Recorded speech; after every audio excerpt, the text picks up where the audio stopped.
We're in conversation with Nigel Vaz, the CEO of Publicis Sapient. Thank you very much for talking to Moneycontrol.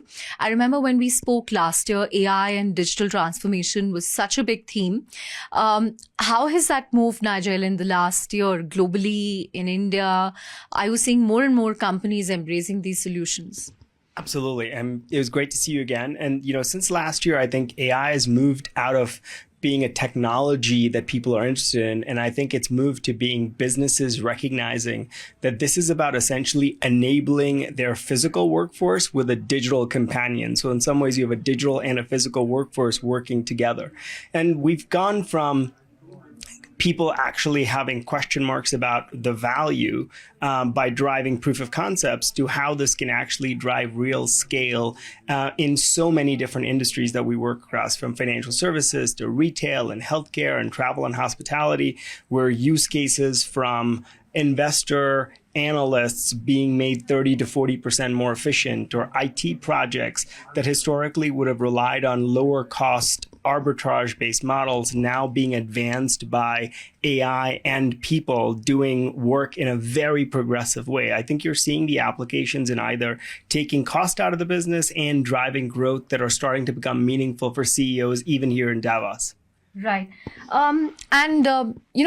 What are companies' priorities now? Because in the last year, even when we spoke to many IT companies, they said the focus was on cost optimization, that people were pausing on discretionary projects, on transformative projects. Is that changing? Because this year, a lot of people we are talking about are saying that, the business sentiment has improved. US particularly, CEOs seem to be bullish despite, all the uncertainty around tariffs and executive orders and so on. What are you picking up from CEOs? Are they more optimistic about 2025? I think generally there is more optimism, because I think the one thing that business hates is uncertainty. And now you feel like there might be more certainty in some areas, like progressiveness on taxes and in general investment in AI. You just saw, countries like the UAE and Saudi Arabia, but more recently, even just last night, the Stargate announcement coming out of the United States. I think generally this bodes well.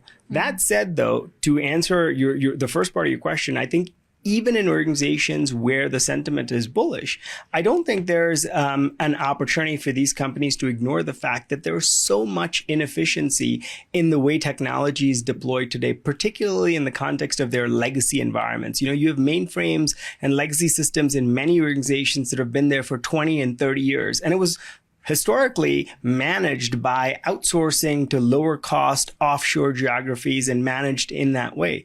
And I think now companies are starting to realize there's an opportunity to take those legacy environments, transform them, free up capital to then start to reinvest in the more transformative projects. So effectively what you're starting to see is, I think, these two worlds starting to come together. AI, not just in the context of growth and innovation, but AI also in the cost of actually freeing up capital to be redeployed in the context of those more transformative initiatives. Right.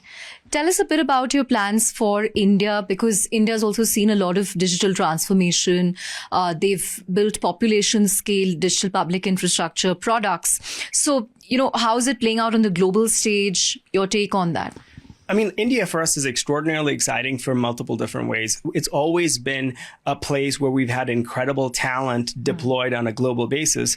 But, over the last year or so, we've actually become actively focused in actively selling into the market, starting with our GCC clients. So enabling all of these companies who we've served for many years on a global basis to start to actually understand how they could think about India, not just in the context of just a low-cost arbitrage model, but in almost the Sapient model of the high-end, really tech-savvy engineering talent that are building some of the most cutting-edge solutions for them elsewhere. And we're starting to see these teams be set up globally, which I think is giving us great exposure to the Indian market itself, because as we've talked about before, I think India's done a phenomenal job in demonstrating the public-private partnership and how digital can and bring so many people into the fold with, whether it's, UPI and payment gateways, or whether it's national identity. Every one of these things, I think, now creates an opportunity for India to lead in the AI space. Right. Nigel, broadly, if I look at the entire advertising, the publishing industry, we are seeing a lot of holdco consolidations playing out. So, we recently spoke to Sir Martin Sorrell, and he told us that that Omni and Publicis will basically devour or eat everything.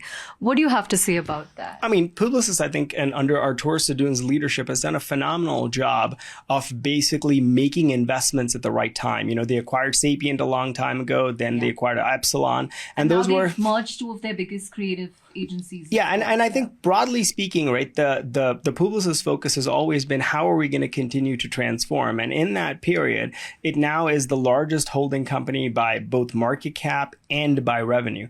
Obviously before the Omnicom IPG merger, plays through. But our belief is our focus is going to be continuing to serve clients and making those strategic bets to advance the group's focus. And that's, I think, what we're doing, very well.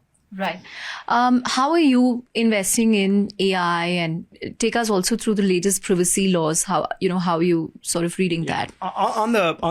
I'll talk about on the Sapient side and then on the Publicis side. On the Sapient side, we've made investments in building hundreds of millions of dollars in building platforms that are essentially based on an agentic architecture. So you have agents which have been imbued with knowledge from us having transformed so many industries like retail banking, like retail in the context of grocery, or retail in the context of department stores, or healthcare, or travel and hospitality. So we're infusing a lot of the knowledge that we have over all of these years of transforming businesses in now an agentic architecture, which will help expedite our clients pretty significantly.